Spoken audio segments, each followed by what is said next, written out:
मेरी साधना को सजीव एवं पूर्ण बनाने के लिए मेरे ही प्रभु के रूप में विराजमान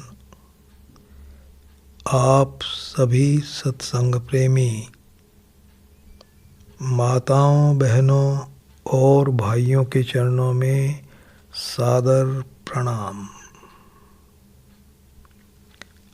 आज का विषय है भगवान प्रेम के भूखे हैं, उनको प्रेम कैसे दें, भाग 6। 5 सभाएं इस विषय पर हम लोग कर चुके हैं।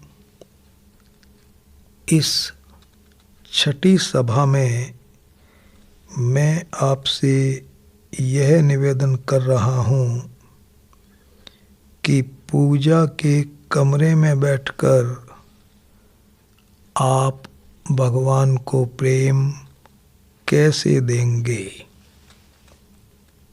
स्वामी जी महाराज ने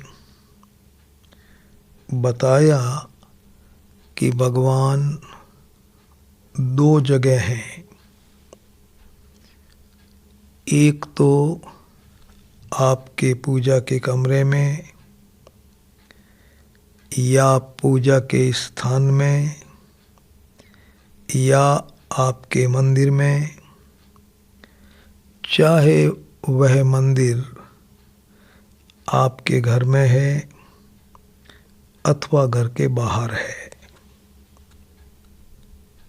एक तो भगवान है पूजा के कमरे में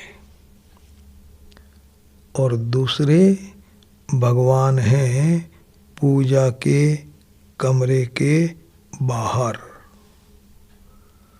पूजा के कमरे के बाहर भी भगवान हैं और पूजा के कमरे के अंदर भी भगवान हैं। आज मैं आपसे यह निवेदन कर रहा हूँ कि जो भगवान आपके पूजा के कमरे में विराजमान हैं, उन भगवान को आप प्रेम कैसे देंगे। मैंने स्वामी जी महाराज से पूछा, मैंने कहा कि महाराज मैं पूजा के कमरे में बैठकर दीपक लगाता हूँ, अगरबत्ती करता हूँ, उसके पहले भगवान के चंदन लगाता हूँ, प्रसाद चढ़ाता हूँ, जल चढ़ाता हूँ, फल चढ़ाता हूँ, भगवान की स्तुति बोलता हूँ, उनको प्रणाम करता हूँ, विभिन्न ग्रंथों के पाठ करता हूँ।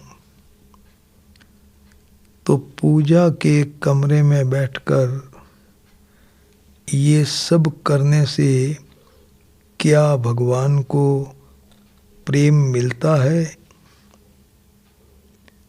उनको प्रसन्नता होती है? सवाल पूछा मैंने उनको। उन्होंने बताया कि भैया देखो, पूजा के कमरे में बैठकर तुम जो कुछ करते हो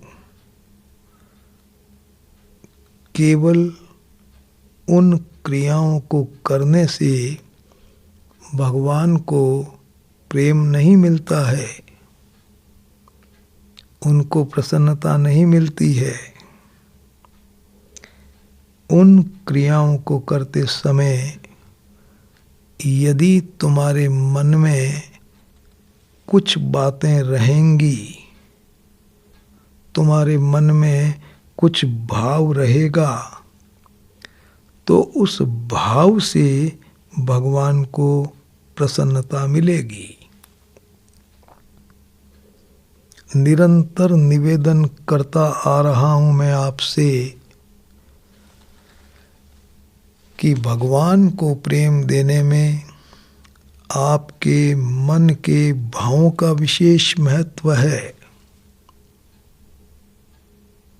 क्रियाओं का महत्व उतना नहीं है। क्रियाएं तो भाव के अनुसार अपने आप होती हैं। भगवान को प्रेम देने का मतलब होता है भगवान को प्रसन्नता देने की भावना रखना और उनको प्रसन्नता देना। तो भैया जी बहुत ध्यान से सुनना। पूजा के कमरे में आप बैठें, वहाँ बैठ कर के आप कुछ न कुछ करेंगे कि नहीं? अरे भाई, पूजा के कमरे में बैठ कर के आप कुछ करेंगे कि नहीं करेंगे बताओ? कुछ तो करेंगे। आप क्या करेंगे? आप भगवान के वस्त्र पहनाएंगे, भगवान के तिलक करेंगे, आभूषण पहनाएंगे, प्रसाद चढ़ाएंगे, जल चढ़ाएंगे, पुष्प चढ़ाएंगे, दीपक लगाएंगे, अगरबत्ती करेंगे, हाथ जोड़ेंगे, प्रणाम करेंगे, गीता पढ़ेंगे, रामायण पढ़ेंगे, हनुमान चालीसा पढ़ेंगे, ग्रंथों का पाठ करेंगे, ध्यान करेंगे, कुछ न कुछ आप करेंगे जरूर। देखो, इन क्रियाओं को करने से भगवान को कब प्रसन्नता मिलेगी? जब 3 बातें आपके मन में रहेंगी। ध्यान से सुनना, बहुत ध्यान से। आपने चंदन लगाया, चंदन लगाने से भगवान को प्रसन्नता हुई कि नहीं हुई? तो यदि चंदन लगाते समय आपको भगवान की स्मृति है, उनकी याद है, तो भगवान को बहुत प्रसन्नता मिलेगी। आपको ये बात याद है चंदन लगाते समय कि इस समय मैं मेरे प्रभु के सामने बैठा हूँ और मैं भगवान के चंदन लगा रहा हूँ। चंदन लगाएंगे आप उंगली से, और ये बात जो आपको याद रहेगी कि मैं प्रभु के सामने बैठा हूँ, ये याददाश्ती उंगली में नहीं रहेगी, ये जीभ कान में नहीं रहेगी, हाथ पैर में नहीं रहेगी, ये याददाश्ती आपके मन में रहेगी। तो उंगली से आपने चंदन लगाया, तिलक किया, और उस समय आपके मन में ये बात याद है कि मैं प्रभु के सामने बैठा हूँ, मैं भगवान के सामने बैठा हूँ और मैं भगवान को चंदन लगा रहा हूँ, ये बात याद है, भगवान को बहुत प्रसन्नता होगी। दूसरी बात, चंदन लगाते समय आपके मन में ये बात रहनी चाहिए कि चंदन लगाने से मेरे प्रभु बहुत प्रसन्न होंगे, बहुत प्रसन्न होंगे, बहुत प्रसन्न होंगे। यदि आपके मन में ये बात है कि चंदन लगाने से मेरे प्रभु राजी होंगे, मैं तो उनकी प्रसन्नता के लिए चंदन लगा रहा हूँ, तो भगवान को प्रेम मिल जाएगा, मन की भावना से प्रेम मिलेगा। आपके मन में भाव है चंदन लगाने से मेरे प्रभु प्रसन्न होंगे, इसलिए मैं चंदन लगा रहा हूँ। तो चंदन लगाना भगवान को प्रेम देने की साधना हो गई। और तीसरी बात, चंदन क्यों लगाते हैं आप? कि भाई भगवान को प्रसन्नता देने के लिए लगाते हैं, तो प्रसन्नता मिल जाएगी। तीसरी बात यह है कि चंदन लगाने के बदले में आप भगवान से क्या चाहते हैं, जरा सोचो। उनको प्रसन्नता देने के बदले में आप क्या चाहते हैं?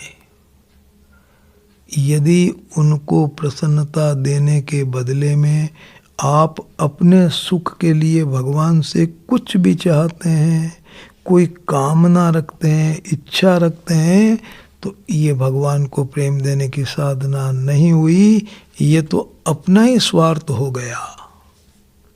चंदन लगाने के बदले में आप भगवान से केवल प्रेम चाहें। हे भगवान, मैं चंदन लगा रहा हूँ आपको प्रसन्न करने के लिए, और आपसे ये वरदान मांग रहा हूँ कि आप मुझे ऐसी शक्ति दो कि मैं आपको प्रसन्नता देता रहूं, देता रहूं, देता रहूं, देता रहूं। भैया जी, चंदन लगाना भगवान को प्रेम देने की बहुत बड़ी साधना हो गई। अर्थ ने धर्म ने काम रुचि, गति न चहूं निर्वाण, जन्म जन्म रति राम पद, यह वरदान ने आन। केवल प्रेम चाहिए तो पूजा के कमरे में बैठकर आप हाथ जोड़ें, प्रणाम करें, दीपक लगाएं, अगरबत्ती लगाएं, आरती करें, भगवान के नाम का जप करें, कीर्तन करें, ग्रंथों के पाठ करें, ध्यान करें, जो भी करें, उन क्रियाओं को करते समय आपके मन में 3 बात रहनी चाहिए। 3 बात भाव में रहनी चाहिए, मन में रहनी चाहिए। पहली बात, परमात्मा की याद रहनी चाहिए। मैं भगवान की स्तुति कर रहा हूँ, मन में रहनी चाहिए। फिर दूसरी बात, मैं भगवान की स्तुति कर रहा हूँ भगवान को प्रसन्नता देने के उद्देश्य से, मन में रहना चाहिए। यदि उनको प्रसन्नता देने का उद्देश्य रहेगा तो भैया जी स्तुति करने से उनको प्रसन्नता मिल जाएगी, प्रेम मिल गया, उनको प्रेम की साधना हो गई।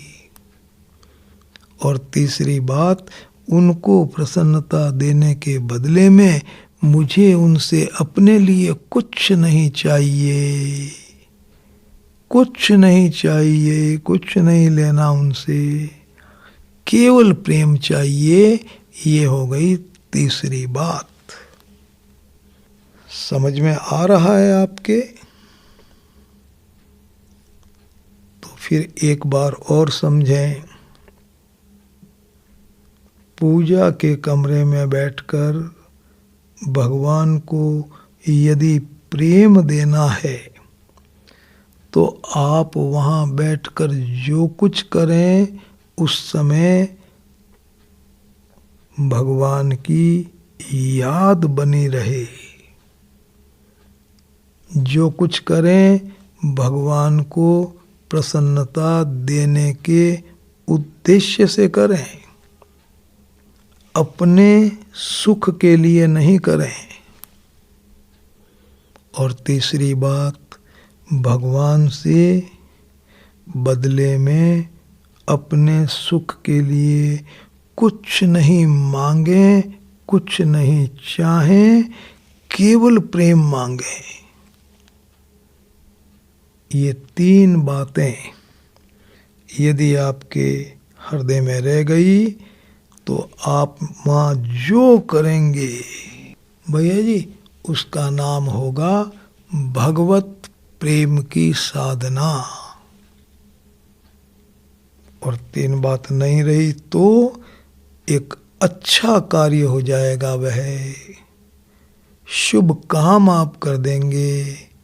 उसका नाम रहेगा पूजा पाठ, जप तप भजन कीर्तन। अच्छा है, करना चाहिए, लेकिन वो ईश्वर प्रेम की साधना तो नहीं मानी जाएगी। आपने गीता का पाठ किया और पाठ करते समय आपके मन में इस प्रकार की बातें रही कि आज मुझे बाहर जाना है, 3 बजे गाड़ी पे पहुंचना है, 2 बजे से तैयारी करना है, उसके पहले बैंक का काम भी करना है, उनसे भी मिलना है, फिर गाड़ी के लिए फ़ोन करना है। इस तरह की बातें आपके मन में हैं और आप गीता का पाठ कर रहे हैं, तो भैया जी इसका नाम भगवान को प्रेम देना नहीं है। भगवान को प्रेम देने के लिए तो सबसे ज़रूरी चीज़ है, सबसे पहली चीज़ है भगवान की याद बनी रहनी चाहिए। भगवान को प्रेम दे रहे हैं और भगवान याद ही नहीं है, तो भैया जी क्या प्रेम देंगे? इस तरह की बातें मन में नहीं रहनी चाहिए। संसार की बातें तो स्मृति रहनी चाहिए। फिर आप वहाँ बैठ करके कुछ भी करें और कामना पूर्ति के लिए करें। हम रामचरितमानस का पाठ करेंगे तो हमारे घर में सब कुशल मंगल रहेगा। तो आप भगवान को प्रसन्नता नहीं दे रहे हैं, आप तो अपने सुख के लिए पाठ कर रहे हैं। भगवत प्रेम की साधना नहीं हुई। तो मैं आपसे निवेदन कर रहा हूँ कि जब आप वहाँ बैठ करके कुछ करें तो इन तीनों बातों को अपने मन में रखें। स्मृति रहनी चाहिए, क्रिया का उद्देश्य होना चाहिए प्रभु की प्रसन्नता, और प्रसन्नता देने के बदले में कुछ भी लेने का भाव नहीं रहना चाहिए। एक बात मैं आपसे सुनाऊं, शरणानंद जी महाराज के आंखें नहीं थी, 10 वर्ष की आयु में आंखें चली गई। जब कभी भी वो वृंदावन में होते थे ना, तो बिहारी जी के मंदिर में जाते थे, नियम से जाते और बड़ा समय पर जाते। और जाकर के भैया जी करते क्या, चुपचाप खड़े हो जाते, हाथ नहीं जोड़ना, सिर नहीं झुकाना, मुंह से कुछ नहीं बोलना। 5 मिनट खड़े रहे, लौट करके अपने कुटिया में आ जाना। एक अच्छे सज्जन ने उनको देखा, वो भी उसी समय मंदिर में जाते थे। बड़ा अचंभा हुआ उन सज्जन को, उच्च कोटि के साधक थे। ये क्या संत हैं, आते हैं मंदिर में, सिर झुकाते नहीं, स्तुति बोलते नहीं, प्रणाम करते नहीं, खड़े रहे चले गए। बहुत आश्चर्य हुआ, रहा नहीं गया। स्वामी जी से जाकर के मिले और उनको कहा कि महाराज जी मुझे कुछ बातचीत करनी है। बोलो भैया क्या बात करनी है? तो उनसे पूछा कि महाराज आप मंदिर क्यों आते हैं? विनोद में उन्होंने कहा कि भैया मैं कोई अपराध कर रहा हूँ क्या? ये तो कोई प्रश्न नहीं हुआ कि आप मंदिर क्यों आते हैं। तब उन्होंने कहा कि महाराज मैं तो इसलिए पूछ रहा हूँ कि आपके आंखें नहीं हैं तो मंदिर आने से आपको क्या फायदा? आप अंधे हैं, मंदिर आने से क्या लाभ? हंस करके संत ने कहा कि अरे भैया, मेरे आंखें नहीं हैं तो क्या सामने वाले ठाकुर के भी आंखें नहीं हैं? अरे मैं तो अंधा हूं, लेकिन क्या ठाकुर भी अंधे हैं? उन्होंने कहा नहीं महाराज नहीं, भगवान के तो असंख्य आंखें हैं, लेकिन फिर मैं आपसे कह रहा हूं कि आपको मंदिर आने से क्या फायदा? आपके आंखें नहीं हैं इसलिए आपको तो भगवान के दर्शन होते नहीं। स्वामी जी महाराज ने बड़ा विचित्र उत्तर दिया, सुन करके आप अचंभे में पड़ जाएंगे। उन्होंने कहा मैं भगवान के दर्शन के लिए मंदिर में आता ही नहीं। मैं भगवान के दर्शन के लिए मंदिर में आता ही नहीं। कमाल का उत्तर था। आश्चर्यचकित हो गए वो सज्जन, और आप भी हो गए होंगे। मन में सोचा सारी दुनिया मंदिर में आती है भगवान के दर्शन के लिए, और ये संत कहते हैं मैं भगवान के दर्शन के लिए मंदिर में आता ही नहीं। तो भैया जी सवाल पूछ लिया कि महाराज आप भगवान के दर्शन के लिए मंदिर में नहीं आते तो बताइए फिर किस लिए मंदिर में आते हैं आप? सुनते ही संत गदगद हो गए, आंखों में से आंसू बहने लग गए। 5-7 मिनट तक आंसू बहते ही रहे, और उसके बाद बोले भैया मैं अपने स्वार्थ के लिए मंदिर में आता हूं क्या? मैं अपने स्वार्थ के लिए मंदिर में नहीं आता हूं। मैं तो मंदिर में इसलिए आता हूं कि जब मेरे भगवान मुझको देखते हैं तो मेरे भगवान को बहुत प्रसन्नता होती है, बहुत प्रसन्नता होती है, बहुत प्रसन्नता होती है। मैं तो अपने भगवान को प्रसन्नता देने के लिए मंदिर आता हूँ। मैं कोई अपने स्वार्थ के लिए मंदिर में आता हूँ क्या? मैं तो अपने प्यारे प्यारे प्रभु को प्रसन्नता देने के लिए मंदिर में आता हूँ। जब मेरे भगवान मुझको मंदिर में देखते हैं तो उनको बहुत प्रसन्नता होती है, बहुत प्रसन्नता होती है, बहुत प्रसन्नता होती है। मैं तो अपने भगवान को प्रसन्नता देने के लिए मंदिर में आता हूँ। देखा महाराज, मंदिर में जाना याद रहता है मैं प्रभु के धाम में आया हूं, दर्शन के लिए आया हूं। क्यों आए हो? प्रभु को प्रसन्नता देने के लिए आया हूं। यहां कुछ भी लेने के लिए नहीं आया हूं। तो भैया जी यह है पूजा के कमरे में बैठकर भगवान को प्रेम देने की साधना। आपको जो कुछ करना है पूजा के कमरे में वो आप अच्छी तरह से कर लें, और करने के बाद उठे नहीं वहां से। 5-10 मिनट और बैठे, और बैठ करके आप क्या करेंगे?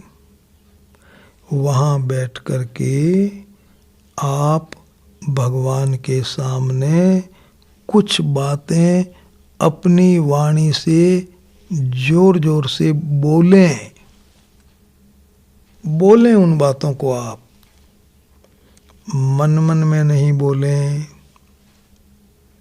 इतना जोर से बोलें कि वो आपके कानों को अच्छी तरह से सुनाई दे जाए। बोलें और उन अपनी बोली हुई बातों को खुद सुने और बाद में भगवान से ये कहें कि हे भगवान, मैंने जो बातें आपके सामने बोली हैं, इन बातों को मैं अपने आचरण में उतारने की कोशिश करूंगा। समय, शक्ति, बल, बुद्धि, योग्यता लगा करके इन सब बातों को मैं अपने आचरण में उतारने की कोशिश करूंगा। और जब तक ये बातें मेरे आचरण में नहीं आ जाएगी, मैं चैन से नहीं बैठूंगा। मैं आपकी मदद लेऊंगा, आपसे प्रार्थना करता रहूंगा कि हे परमात्मा, आप अपनी कृपा शक्ति से इन बातों को मेरे जीवन में उतार दो प्रभु। ये बात आप भगवान से कहेंगे, उन बातों को बोलेंगे ना, तो भगवान राजी बहुत होंगे, बहुत प्रसन्न होंगे भगवान।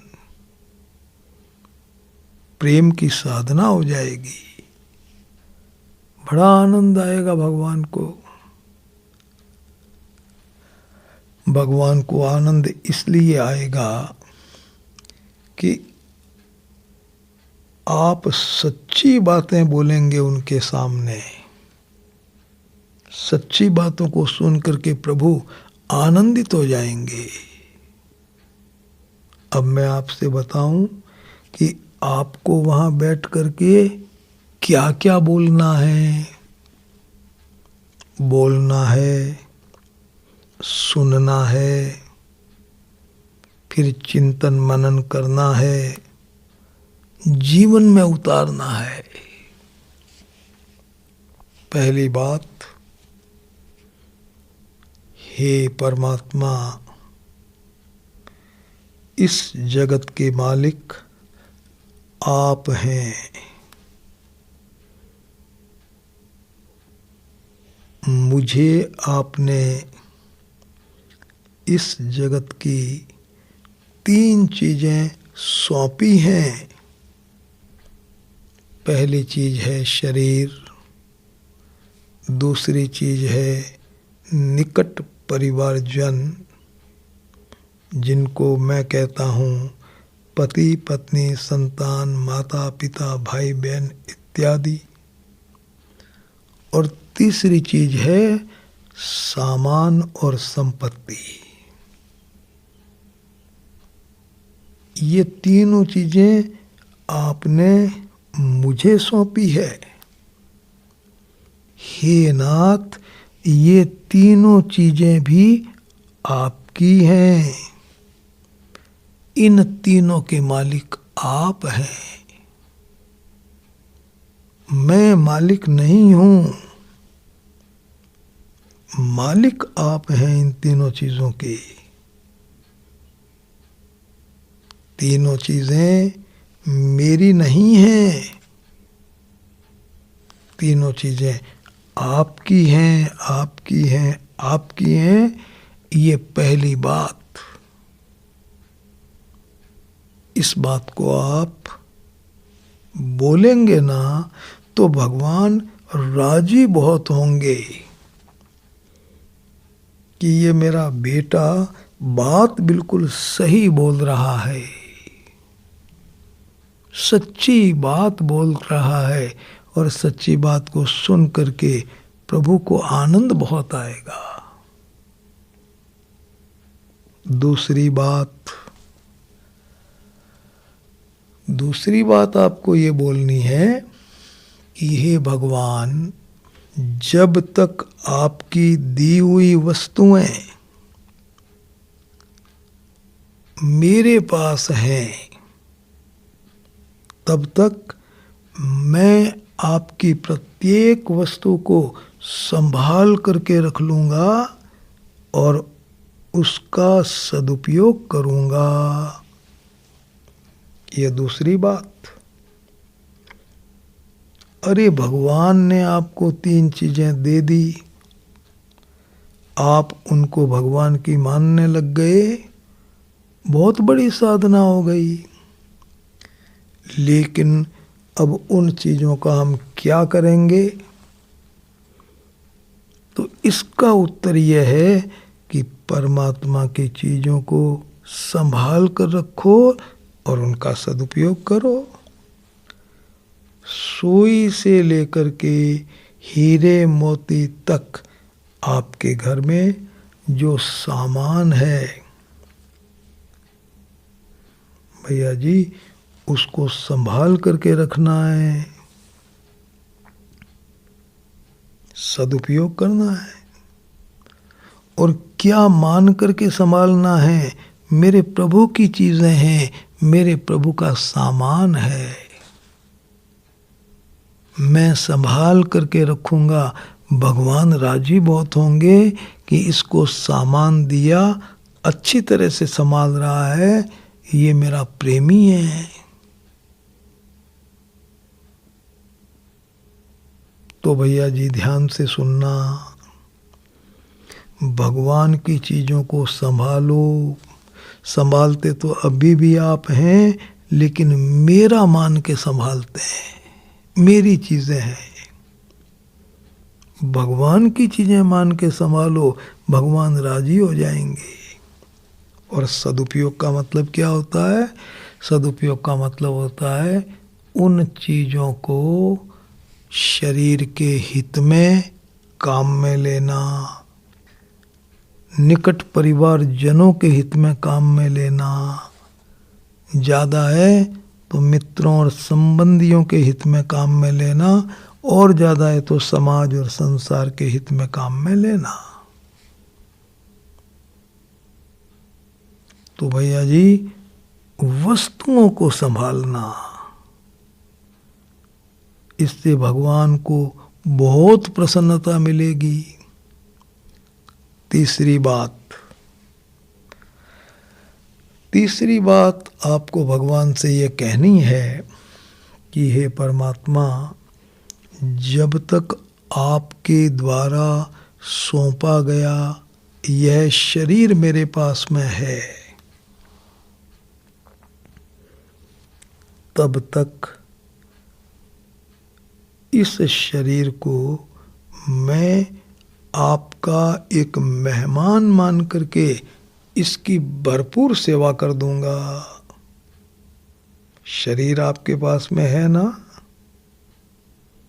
स्त्री का शरीर है चाहे पुरुष का शरीर है, शरीर सबके पास में है। तो भगवान से यह कहना है कि प्रभु, इस शरीर को मैं आपका मेहमान समझूंगा। मेरा शरीर ऐसा नहीं समझना चाहिए, इससे तो आप शरीर में फंस जाएंगे बुरी तरह से। हमेशा ये सोचते रहो, शरीर भगवान का मेहमान है। प्रभु से बोलो कि मैं आपके शरीर को, इस मेहमान को अच्छी तरह से संभाल लूंगा और इसकी सेवा कर दूंगा। भगवान राजी बहुत होंगे। देखो, आपके पास में 3 शरीर हैं। स्थूल शरीर है, सूक्ष्म शरीर है, कारण शरीर है। एक शरीर नहीं है आपके पास में। स्थूल शरीर का मतलब हाड़ मांस का एक ढांचा जो आपको दिखाई दे रहा है ना, जिसमें अलग अलग स्थानों पर इंद्रियां लगी हुई है, आँख, कान, नाक, हाथ, पैर, मुंह आदि, इस पूरे के पूरे ढांचे को बोलते हैं स्थूल शरीर। स्थूल शरीर को कैसे संभालना है? तो भैया जी भगवान से कहो कि मैं आपके द्वारा सौंपे गए इस स्थूल शरीर को श्रमी रखूंगा, संयमी रखूंगा, सदाचारी और स्वावलंबी रखूंगा। 4 बातें हैं स्थूल शरीर में, श्रमी, संयमी, सदाचारी और स्वावलंबी। श्रमी, मेहनत कराओ भाई शरीर के द्वारा, इंद्रियों का संयम करो। संयमी, सदाचारी का मतलब है शरीर के द्वारा दूसरों का हित करो। और स्वावलंबी, जहाँ तक संभव हो अपना काम खुद करो, जहाँ तक संभव हो। तो भैया जी ध्यान से सुनना, स्थूल शरीर की सेवा करो भगवान का मेहमान समझकर। आपके पास भाव शरीर भी है, उसको सूक्ष्म शरीर कहते हैं। मन का भाव, ये भाव शरीर है ना, ये तो आपके साथ जाता है मृत्यु के बाद भी, और स्थूल शरीर यहीं पड़ा रह जाता है, जिसको अलग अलग तरीके से नष्ट कर दिया जाता है। महत्व भाव शरीर का ज़्यादा है, इसलिए भाव शरीर को प्रेम दो। भगवान से कहो कि मैं भाव शरीर को निर्मल और पवित्र बनाए रखूंगा। कैसे बनाए रखूंगा? आपके मन में, आपके भाव में 6 बात नहीं रहनी चाहिए। पहली बात मोह ममता, मोह ममता। दूसरी बात कामना, तीसरी राग, चौथा द्वेष, 5वां दीनता, और छठी बात है अभिमान। ये 6 बातें यदि आपके मन में रह गई तो आपका भाव शरीर गंदा हो जाएगा। मोह ममता, कामना, राग, द्वेष, दीनता और अभिमान। भैया जी ये 6 बातें भाव में नहीं रहनी चाहिए। भाव शरीर की सेवा हो गई, प्रेम दे दिया आपने भाव शरीर को। फिर बचेगा कारण शरीर। कारण शरीर का मतलब होता है अहंकृति, मैंपन का आभास। आपको ऐसा लगता है ना, मैंने अच्छा काम किया, मैंने बुरा काम कर दिया। ये जो मैं है वो खत्म हो जाना चाहिए, मैं नहीं रहना चाहिए। कैसे खत्म होता है? हाथ में गंगा जल लेके प्रतिज्ञा करो कि इस क्षण के बाद मैं किसी भी प्रकार की बुराई कभी नहीं करूंगा। बुराई खत्म कर दी आपने, तो फिर आपके जीवन में जो कुछ होगा उसका नाम रहेगा भलाई। बुराई का त्याग कर दिया। अब जो भलाई होवे ना, तो मन में सोचना कि ये भगवान, ये भलाई मैंने नहीं की, ये तो हजारों शक्तियों के सहयोग से हुई। ये प्रवचन का जो काम हो रहा है इस समय, तो भैया जी ये कोई मैं अकेला थोड़ी कर रहा हूं। इसमें राठी परिवार के सारे सदस्यों का जबरदस्त योगदान है। गाड़ी है, ड्राइवर है, उनका योगदान है। इधर आते हैं तो जो रिकॉर्डिंग का काम कर रहे हैं उनकी मदद है। यहाँ के जो मालिक हैं इस रिकॉर्डिंग सेंटर के, उनका सहयोग है। ये माइक काम कर रहे हैं, धरती का सहयोग है, पंखे का सहयोग है, हवा का सहयोग है। हजारों शक्तियों के सहयोग से काम होता है। कोई भी व्यक्ति अकेला कोई काम कर ही नहीं सकता। समष्टि शक्तियों के सहयोग से काम होता है अच्छा काम। तो जब आप भलाई करें तो मन में सोच लें मैंने नहीं की, तो बुराई आपने की ही नहीं।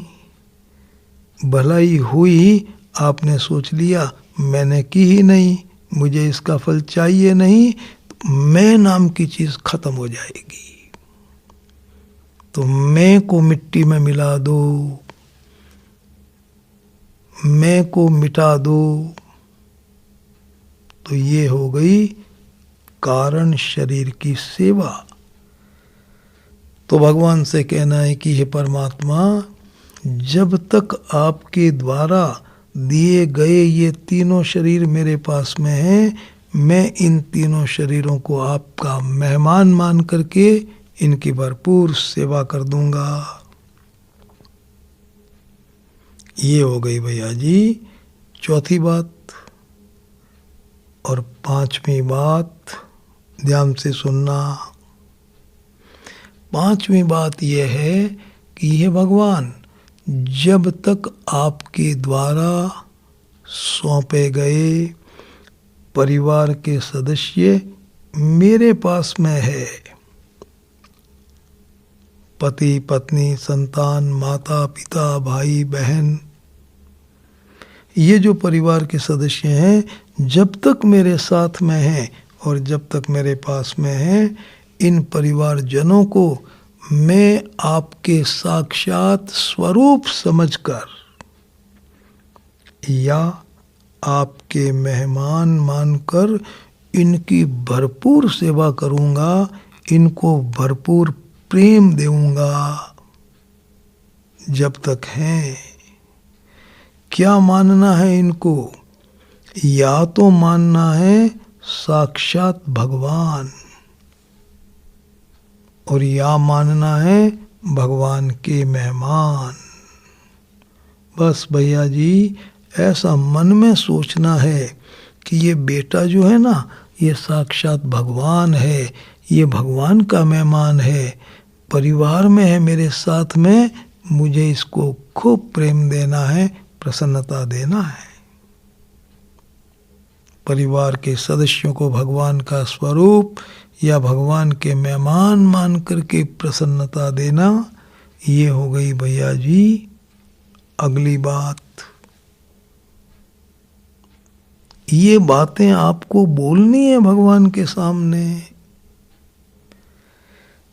इन बातों को बोलने से भगवान बहुत प्रसन्न होते हैं। एक बार आपको फिर याद दिलाऊं क्या क्या बोलना है। हे परमात्मा, इस जगत के मालिक आप हैं। आपने 3 चीज मुझे दे रखी हैं, शरीर परिवारजन सामान और संपत्ति, इनके मालिक भी आप हैं। दूसरी बात, मैं आपकी दी हुई वस्तुओं को संभाल लूंगा और इनका सदुपयोग कर दूंगा। तीसरी बात, ये जो शरीर आपने मुझे दिया है, जब तक आपके द्वारा दिया हुआ शरीर मेरे पास में है, इस शरीर को आपका मेहमान मान के इसकी भरपूर सेवा करूंगा, और तीनों शरीरों की करूंगा, स्थूल सूक्ष्म और कारण। चौथी बात, जब तक परिवार के सदस्य मेरे साथ हैं, मेरे पास हैं, इनको आपका साक्षात स्वरूप या मेहमान मानकर इनको खूब प्रेम दूंगा। और पांचवी बात, जितना भी काम करूंगा सवेरे से शाम तक, जितना काम करूंगा मैं, चाहे वो शरीर का काम है, घर का काम है, नौकरी का काम है, व्यापार का काम है, दुकान का काम है, बच्चों का काम है, परिवार का काम है, समाज का काम है। सुबह से शाम तक मैं जितने भी काम करूँगा, हे परमात्मा, उन कार्यों को मैं आपके कार्य समझकर पूरी सावधानी से करूँगा। जितने भी काम करूँगा उन कार्यों को मैं आपके कार्य समझकर पूरी सावधानी से करूँगा। पूरा समय, शक्ति, बल, बुद्धि, योग्यता, अनुभव लगाकर खूब सावधानी से करूँगा। लेश मात्र भी लापरवाही नहीं बरतूंगा, कण मात्र भी लापरवाही नहीं भैया जी।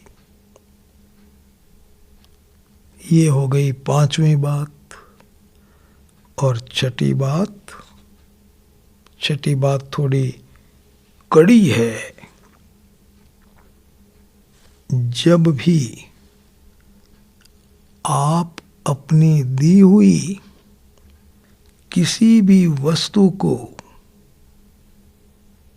किसी भी परिवार के सदस्य को अथवा मेरे इस शरीर को मुझसे वापस लेंगे तो मैं आपको आपकी वह चीज प्रसन्नता पूर्वक हंसते हंसते वापस लौटा दूंगा। कड़ी बात है।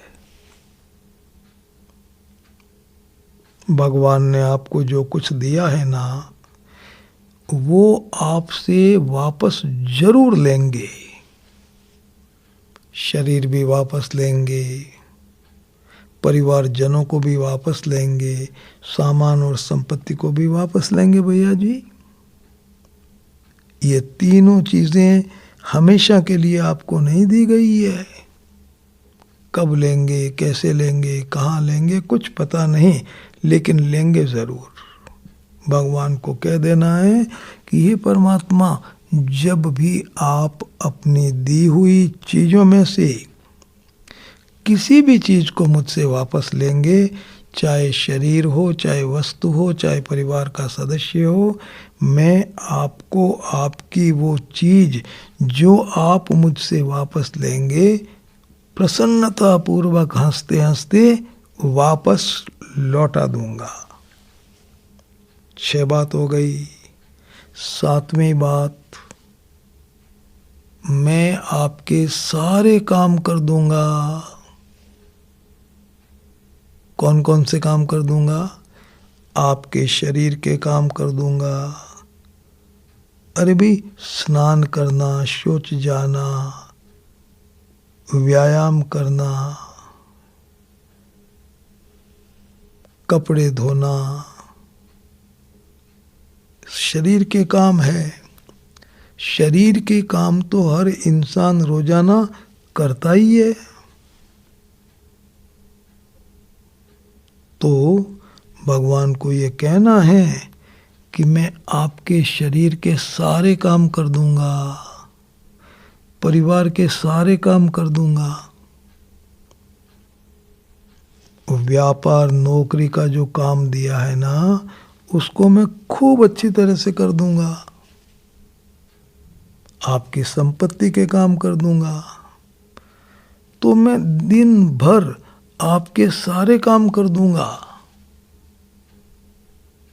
लेकिन प्रभु, इन कार्यों के बदले में मैं आपसे कभी कुछ मांगूंगा नहीं और कभी कुछ चाहूंगा भी नहीं।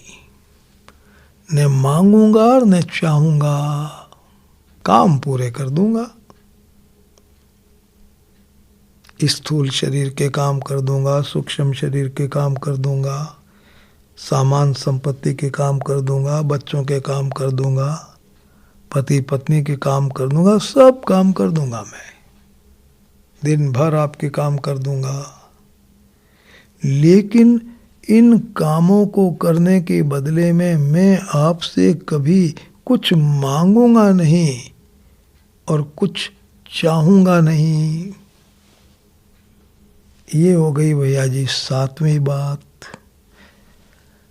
और 8वीं बात, मैं तो कुछ मांगूंगा नहीं और कुछ चाहूंगा नहीं।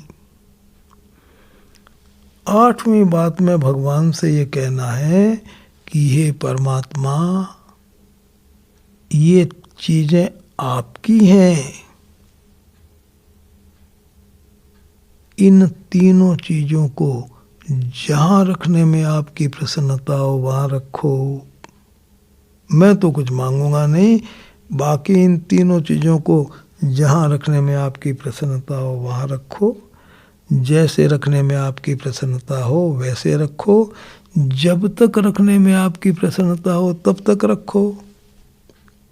मैं क्यों कहूं कि ऐसा रखो और वैसा रखो? यदि इस शरीर को निरोग रखने में आपकी प्रसन्नता हो तो निरोग रखो, रोगी रखने में आपकी प्रसन्नता हो तो रोगी रखो। मैं तो शरीर के साथ कोई अन्याय करूंगा नहीं, इसको आपका एक मेहमान मान के संभाल लूंगा। मैं अपना कर्तव्य कर दूंगा। बाकी आपको रोगी रखने की प्रसन्नता हो, यदि इस शरीर को रोगी रखने में आपकी प्रसन्नता हो तो रोगी रखो। निरोग रखने में आपकी प्रसन्नता हो तो निरोग रखो। सम्मानित अवस्था में रखने में आपकी प्रसन्नता हो तो सम्मानित अवस्था में रखो। अपमानित अवस्था में रखने में आपकी प्रसन्नता हो तो अपमानित अवस्था में रखो। सुख सुविधाओं के बीच में रखने में आपकी प्रसन्नता हो तो सुख सुविधाओं के बीच में रखो, और भयंकर असुविधाओं के बीच में रखने में आपकी प्रसन्नता हो तो भयंकर असुविधाओं के बीच में रखो। जीवित रखने में आपकी प्रसन्नता है तो जीवित रखो, और खत्म करने में आपकी प्रसन्नता है तो खत्म कर दो। छोड़ दो भगवान पर। जिसमें आपकी प्रसन्नता हो बस वैसा करो। इसी तरह से परिवारजनों को जहाँ रखने में आपकी प्रसन्नता है वहाँ रखो। जब तक रखने में आपकी प्रसन्नता है तब तक रखो। जैसे रखने में आपकी प्रसन्नता है वैसे रखो। न रखने में आपकी प्रसन्नता है तो मत रखो। संपत्ति को बढ़ाने में आपकी प्रसन्नता है तो बढ़ा दो, घटाने में आपकी प्रसन्नता है तो घटा दो, और मिटाने में आपकी प्रसन्नता है तो मिटा दो। भगवान को छुट्टी दे दिया आपने, जैसा चाहो वैसा करो। यह है भैया जी पूजा के कमरे में बैठ करके भगवान को प्रेम देने की साधना। 8 बात बता दी मैंने आपको। और अंतिम बात, भगवान को आपने छूट दे दी, अपने कर्तव्य का पूरा पालन कर दिया, और फिर भैया जी भगवान को कह दो कि प्रभु अब आप जैसा करेंगे बस मैं उसमें बहुत आनंद से रहूंगा। अब जैसा करेंगे उसमें प्रसन्न रहूंगा, आनंद से रहूंगा, मौज से रहूंगा, मस्त रहूंगा। ऐसा भगवान को कह दो, और जो भगवान कर दे उसमें भैया जी फिर देखो, ऐसा नहीं सोचना चाहिए कि ये क्या कर दिया, ऐसा तो नहीं करना चाहिए था, भगवान ने तो बहुत गड़बड़ कर दिया, ये सब नहीं। इसके बाद भगवान को कह दो प्रभु आप जो करेंगे बस मैं उसमें प्रसन्न रहूंगा, आनंद से रहूंगा। ये बातें आप भगवान के सामने बैठकर बोलेंगे ना जी, तो बोलने मात्र से भगवान बहुत राजी होंगे। मैं आपसे निवेदन करूं, बहुत राजी होंगे। सच्ची बातें बोल रहे हैं ना आप, प्रसन्न हो जाएंगे परमात्मा। इसको कहते हैं भैया जी पूजा के कमरे में बैठकर भगवान को प्रेम देने की साधना। ये साधना है। इन 9 बातों को जो मैंने अभी आपसे कही है ना, इनको आप लिख लो। हम लोगों ने एक छोटी सी पुस्तिका बना रखी है पॉकेट साइज की। उस पुस्तिका में ये 9 बातें लिखी हुई है। आप क्या करें, सवेरे उठें, स्नान करने की ज़रूरत नहीं। एक बार तो आप चाहें तो इन 9 बातों को बिना स्नान किए बोल सकते हैं। इसके बाद स्नान करें, पूजा के कमरे में बैठें और 9 बातों को खूब अच्छी तरह से बोलें, अपने कानों से सुनें, चिंतन मनन करें। धीरे धीरे ये बातें आपको याद हो जाएगी। तो भैया जी, इन 9 बातों को अच्छी तरह से याद कर लो, अच्छी तरह से समझ लो और निरंतर भगवान के सामने तब तक बोलते रहो जब तक ये 9 बातें आपके आचरण में नहीं आ जाएं। ये तो केवल आपने अपने भावों से भगवान को प्रेम दिया है, बोल करके दिया है। अब आपने बोला ना, मैं आपकी प्रत्येक वस्तु को संभाल के रखूंगा, परिवार के सदस्यों को आपका स्वरूप मान के प्रेम दूंगा, तो ये बात फिर आपको करनी पड़ेगी ना अपने जीवन में। ये तो आपने भगवान के सामने बोला है, ये एक तैयारी की है आपने। व्यवहारिक जीवन में भगवान को प्रेम देने की साधना की तैयारी कर ली आपने। अब वहां से उठ जाओ, पूजा के कमरे के बाहर आ जाओ।